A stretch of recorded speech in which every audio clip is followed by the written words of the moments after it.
Welcome to Charlie's Toolbox, the only podcast that teaches you how to be the main character in your life. Here you can find all the tools and skills you need to decenter men, center yourself, and feel good about your life. Here's your host, researcher, observer, and marketer, Charlie Taylor. All right, so welcome to Charlie's Toolbox. Today we have a new series called Women Centering Themselves. This series highlights women worldwide working diligently to seek what they want out of life and carve out their own paths. So I chose women from various backgrounds, age groups, and fields to show you models of women choosing themselves. Today we have the brilliant Shelby Ivey Christie, an American fashion and costume historian. She specializes in the contribution of the Black designers. She was a 2021 Forbes 30 Under 30 honoree. Shelby Ivey Christie is best known for writing Twitter threads about specific moments or people in fashion history. So with this beautiful bio, I like to always start my interviews off with this question: how does it feel to be you? So hey everyone, Charlie, thank you so much for having me on. I'm really excited about this conversation. I just want to preface by I love your platform. I love you and what you stand for. Thank you for always starting the important conversations. I think this is a really important space for women of all ages. So thank you for that. And I will answer the question. Thank you for that.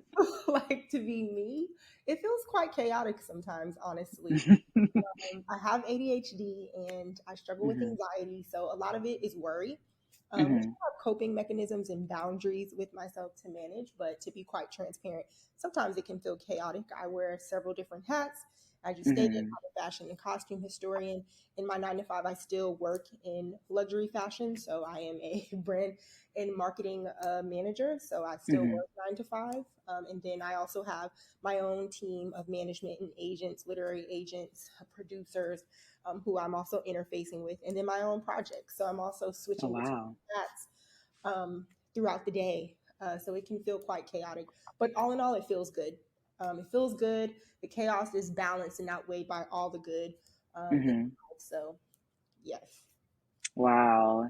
And so I'm also one who struggles with, well, I have ADHD as well, and I struggle with trying to balance everything.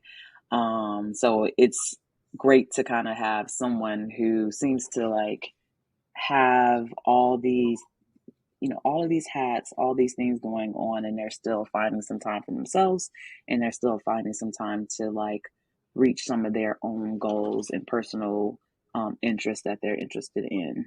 So my community, they're always asking the question of, how to center myself. What is it? What are the steps?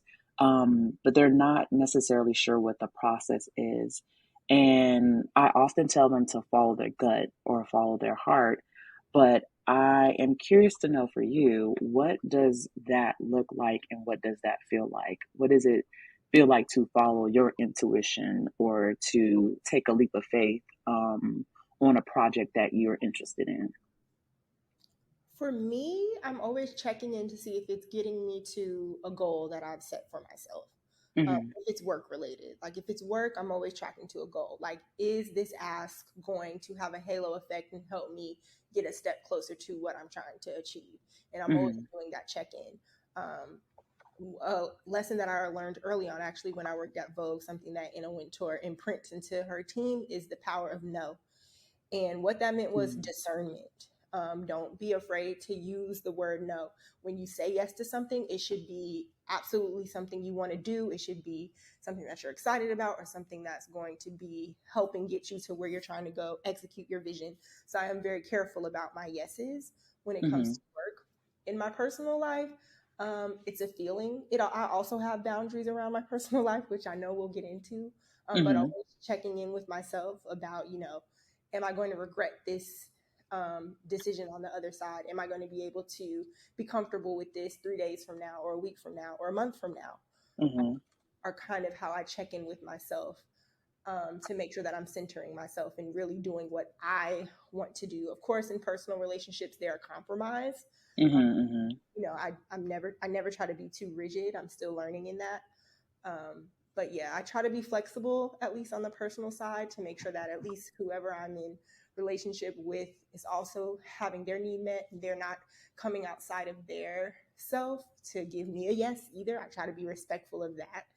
That's really how I check in.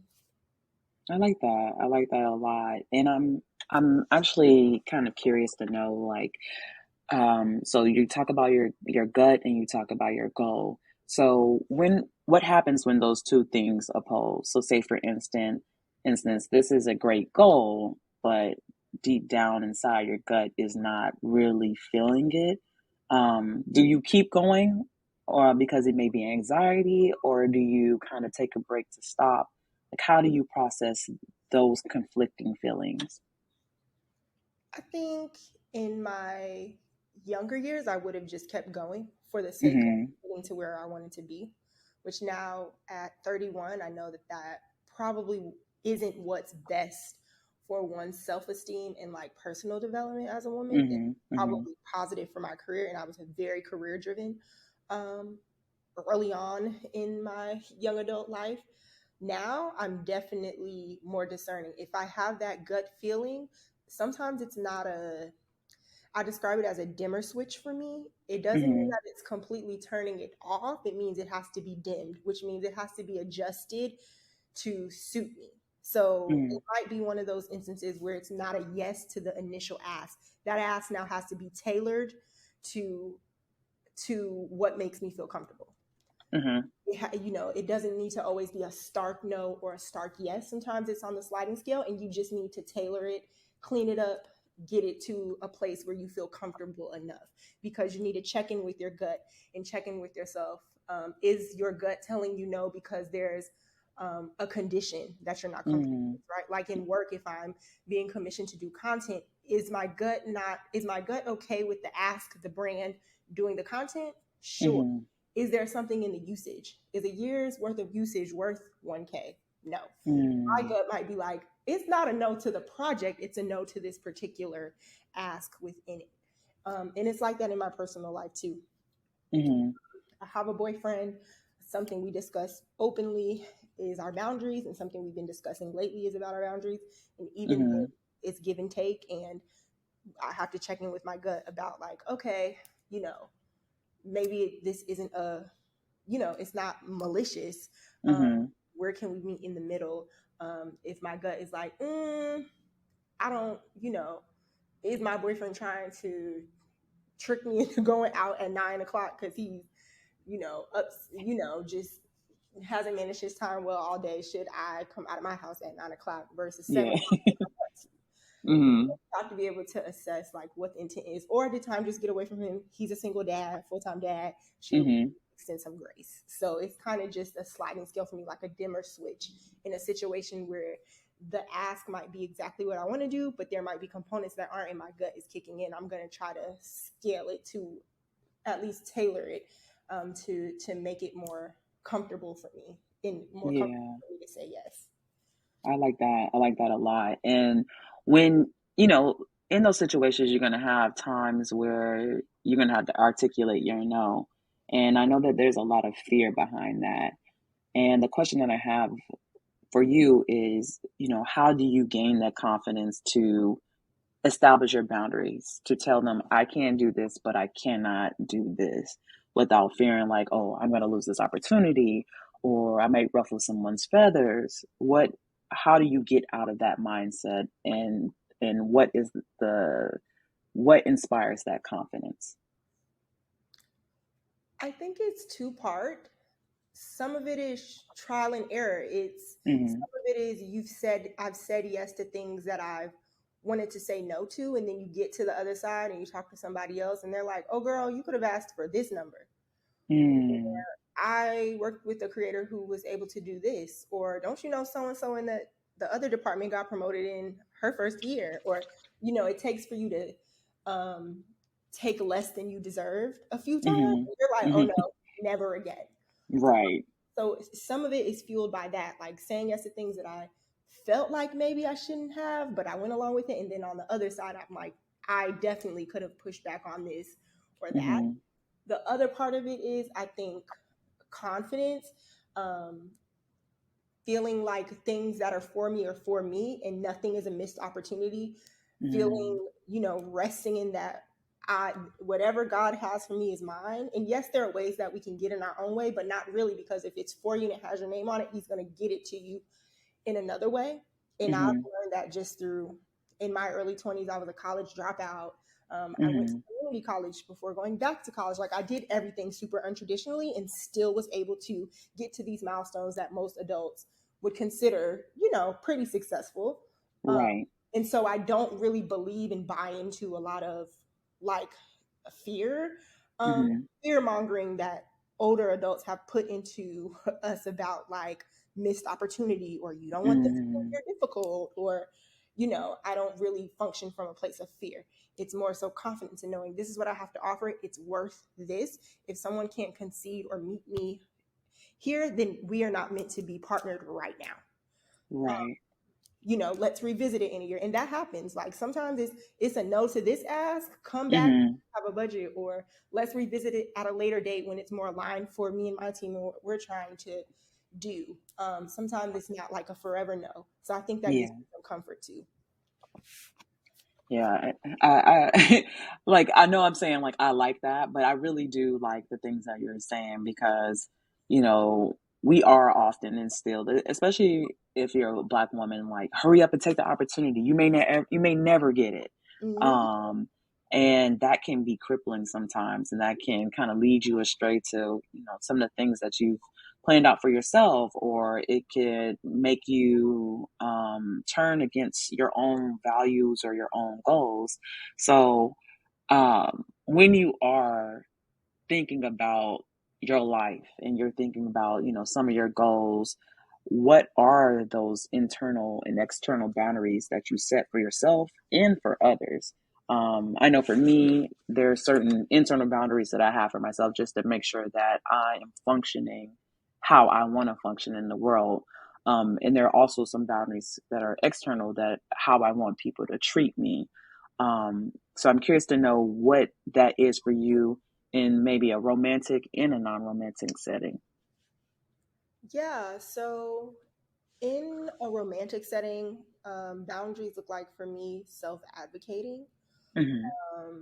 It's something that my boyfriend and I have discussed frequently, because he's not a great self-advocator. He's exercising that muscle. He's a very selfless person, which means he takes on everybody's everything, and then there's no room left for himself. And then he has a moment where he'll just like either completely shut down, like, everyone leave me the hell alone. I need to be in my room and be in the dark and like shut down. And I was talking to him about, like, you have to self-advocate, or he'll go along with a lot of things that I want to do that he may not necessarily be interested in. And I'm like, that's your time to say, like, no, I don't want to do that. So I know Right. girls, or yes, I'll do that, but can we do something I want to do after? So I was having that conversation with him, which helped me to understand that I am a really good self-advocate. Like, I would tell him, no, I don't want to eat there. No, I don't want to do that. Or we can watch it, but then can we watch my show after? Or right. I'm a negotiator on behalf of myself. So that always shows up in my relationships, even with family. Like, me and my mom we had a very tough relationship. We're pretty good now. It was because I had to set a boundary. But even in that, I know about that. boundaries, I don't stay at my mom's house when I go home to visit. I have one of those mothers who's like, when you're in my house, you need to follow XYZ rules. And I'm like, okay, well then that's an easy fix. Because myself, like, different than how you govern yourself, and I respect you as a woman, and this is your house. So that means I just will not stay here. Not that I will let you bully me into whatever behavior you want me to do in your space. Right. So, hotel it is. Exactly. So I do try to self-advocate, and my motto is like, what I can control, I control. So like, I can't always control how someone is going to show up or talk to me or treat me, but I can control what's in my control, which is what I accept, how I choose to respond, how I show up. An external version of that in my professional life is my motto: no response is a response. I won't respond about very many things. Like, I see things on the timeline, I'll cackle in the group chat with the dolls, but not everything requires a external facing response. That's my boundary. Because I don't also want to absorb everyone else's opinions, Right.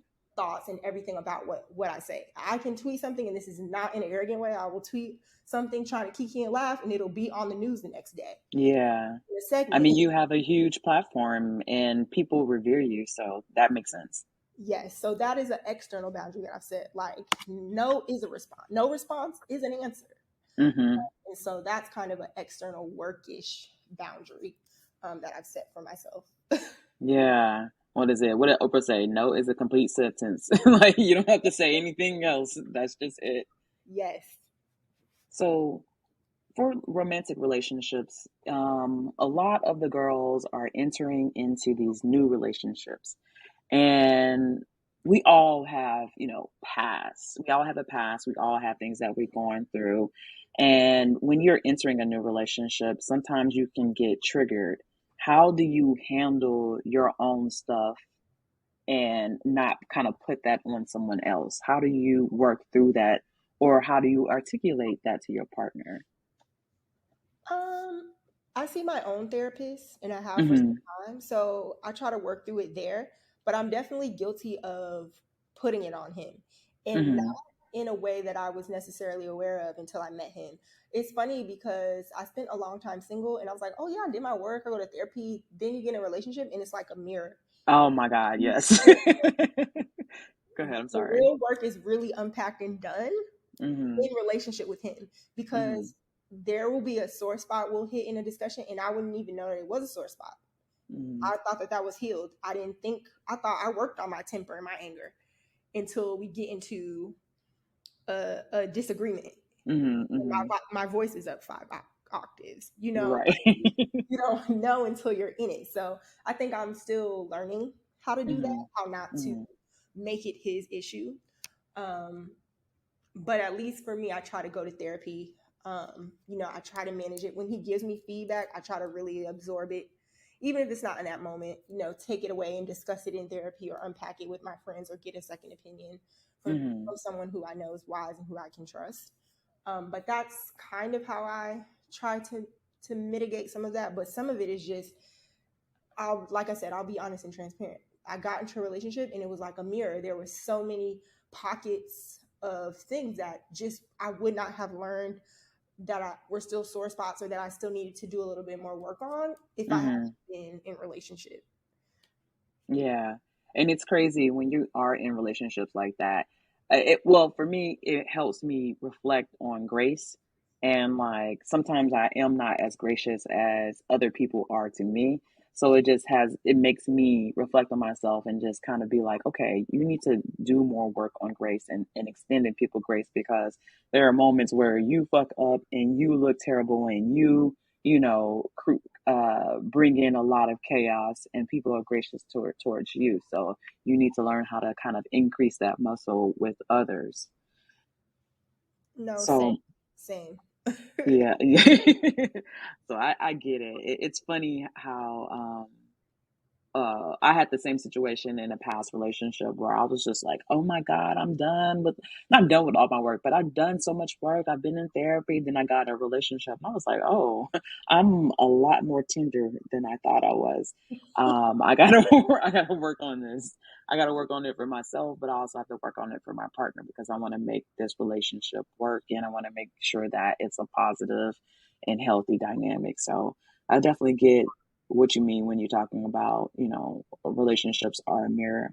And when you are looking for, advice when it comes to your relationship or your career, and you are reaching out to your community, what traits are you looking for before you even come to them? Like, what do you say, this friend is a good person that I can reach out to them about this? And what is it about them that makes you feel comfortable to reach out to them about that specific advice? Yeah, so luckily I've been blessed to have a good, strong community of women, like who will keep it real with you, who come from all different walks of life. I think for me, for my probably 10 or 12 like girlfriends in my circle. Mm-hmm. They've all had disappointments. They've all had relationships that worked, that didn't work. Some of them are new mothers. Some of us Mm-hmm. aren't mothers. Some of us live with our spouses. Some of us do not. So it depends on like what the issue is. You know, if I'm like, okay, me and my boyfriend got in an argument. He said this one thing I said was really hurtful. Is this really hurtful? That's something I can ask the whole group chat. Mm-hmm. If it's something that's like, you know, he's a single full-time dad. If it's something to do with like, do I need to be understanding about this scheduling thing with his Mm-hmm. kid? I might go to my friends who are parents, or maybe my friend who is a single parent, or maybe my mom, because she was a Mm-hmm. single parent raising me, so she might have more perspective about like what that is like and what the lift is like. So Mm-hmm. it's just situational. Over in general, I think my friend group, we have a lot of empathy for each other. We have a no judgment zone. We've known each other long enough too. Like some of my friends, I've known them since my freshman year of college. You know, when someone has seen you passed out drunk in the hallway of used dorm, like it's not much else, you know. Right. You ain't got nothing else to hide. They know you back when you were a freshman dating some chaotic frat guy on campus. Like they're like, this isn't the worst of it, dog. We've seen it. Mm-hmm. So I think that's kind of what at least the traits that my village and community have. They're smart. They are varied in their life experiences. Something I think that's a common thread is all of them. If they are mothers, they were intentional about motherhood. Mm-hmm. They held off on motherhood. They're in their 30s Mm-hmm. with their moms. So motherhood was a conscious choice with their partner. So I think that was really important. A lot of them were career first, or Mm-hmm. are career first. And that's like the focal point. Not to say that many of them are not partnered, but they haven't done away with their entire identity and career Mm-hmm. life to trade in for partnership. So that is something that's really important to me too. Whereas like, you know, certain aunts who their king is their world, you know not to ask them certain stuff. Right. Right. That lens is different than women who are like, love my kid, love my husband, but when's the girls trip this summer? Exactly. Exactly. Exactly. And when you are kind of reaching out to them and you are thinking about yourself, like especially in relationships, because you can be absorbed. There are times that you are leaning in a lot and you have to kind of catch yourself. How are you catching yourself? Yeah, this is a recent thing that came up in my relationship. As I said, my boyfriend's a single full-time dad, so his Mm-hmm. child is with him 365. You know, he goes Right. to the other parent, you know, for school breaks and summers, and they're good co-parents, but that means that he is an always-on dad. He's a hands-on. Yeah. And that means that at least, like I said, doing my work, going to therapy, they're like, oh, relationships are going to be 50-50. It's going to be great. You guys spend time. It's not like that because my Yeah. parent has to be home. And so, you know, something I had to advocate for myself about and set a boundary about was where we spend our time. Because I found that I was spending a lot of time at his house because I Mm-hmm. was trying to accommodate and, of course, give him grace to be home with his child, which he should definitely do. Definitely. But then it meant that I was away from my space, out of my routine. I wasn't going to my trainer because my trainer is near my house and my boyfriend is Mm-hmm. away from me, you know, just not in my routine. I didn't have all of my things. Like, you know, I'm living out of my bag that I packed to go over to his house. So I had to advocate and say, hey, babe, like, we got to figure out, I need you to commit to come over to my house 2 nights a week. Mm-hmm. That way, if push comes to shove, at least I know I'm going to be at my house these 2 nights. And I said, okay, these days of the week, I'm going to try to be at my house. I'm going to sleep at my house on those days. Not saying we can't Mm-hmm. see each other those days. We can go out, we can go on a date. But if we're going to stay over somewhere, it's going to be my house. Because Yeah. I'm feeling like I'm out of my element. And then it was causing strain when I was at his house because Mm-hmm. I've been out of my space so long, every little thing would agitate me at his house. And I would fuss. Mm-hmm. As women, that's sometimes I can be a fusser. It's the ADHD. Yeah. You know, I notice every little thing. Like, why is the Mm-hmm. shirt hanging out of the hamper? And he's like, it's in the hamper, but it's the net. It's It's not. not my space. I can't have it exactly how I want. And the solve for that Right. is spend more time in my space where I can nitpick and control Right. how every little thing looks. So that is Right. definitely a recent thing that came up around like setting a boundary, advocating, and like what it looks like when I have to be like hey, I need this. Yeah, because I mean, as much it doesn't matter how comfortable your partner makes the space. Nothing feels better than being at home.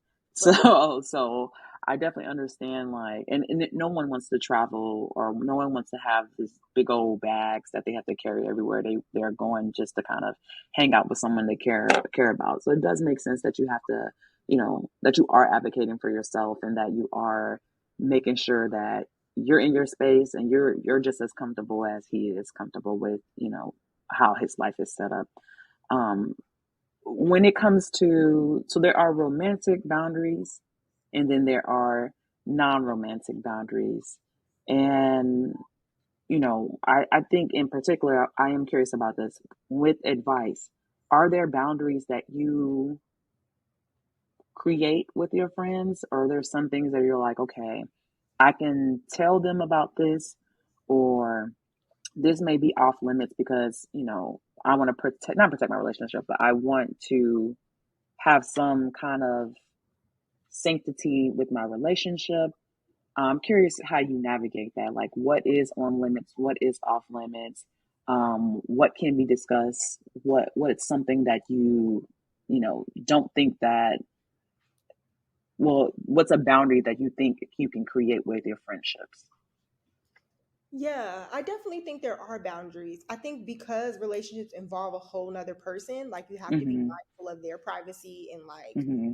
you know, their within reason privacy too within the relationship. So if it's something where I feel like, my partner wouldn't want to be harshly judged about this, or something that he was super vulnerable about even telling me, or Mm-hmm. has trusted me with some information about his past or whatever it may be, I'm not gonna go and disclose that to my friends, you know.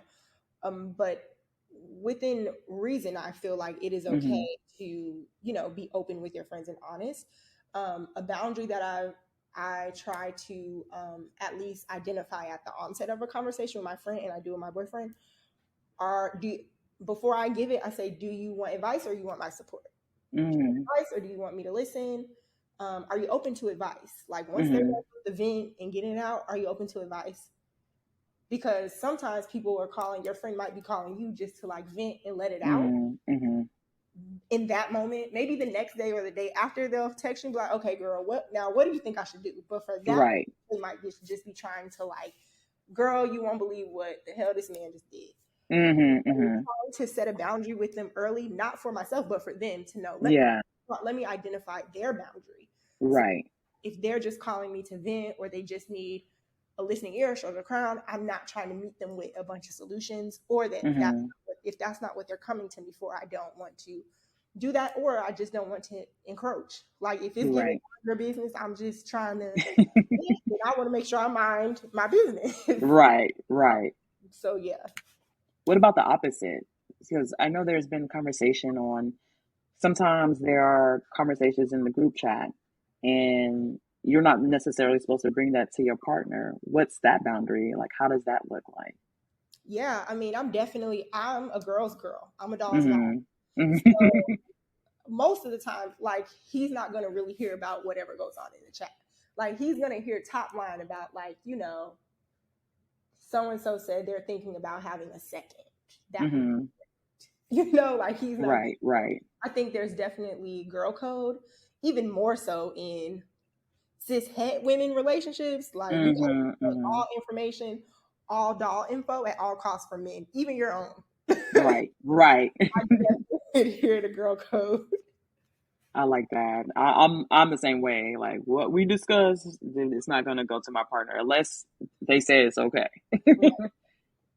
So we're gonna have to wrap up. The conversation went it was a very excellent conversation, and I got a lot of great nuggets from you. And we are at our time, unfortunately. Is there anything that you would like to plug, or Um, anything that you are interested in, highlighting? Not really, not yet. Just keep up with my content. Black History Month is coming, so if you're looking Yes. for a destination for Black-centered fashion content, please keep up with me on my social handles at bronze_bombshell with 1L. I'll be doing some activations and partnerships throughout Black History Month. So if you have any interest in that, keep up with me. I'm very social on there, so don't be afraid to have a conversation with me on there. I welcome critiques, opinions, whatever in regards to fashion and the discussions that I have. So I would love to connect with some new folks and talk on there. Yes. And I'm very excited about your threads and, what new information I'm going to learn from you. So I am looking forward to that. I want to thank you so much for being transparent and just kind of giving us a glimpse into your life. You are very, very, very, very, very inspirational. And it's nice to kind of see not only the career you, but the personal you. So thank you for sharing that with us. Oh, of course. Thank you so much for having me. I've loved the conversation. We need to grab a drink whenever we're in the same city. Yes. And have girl time. I appreciate you for extending your platform to me. And like I said, I'm excited to hear the rest of the series and hear what other women have to say. And yeah, I've loved talking with you. Same.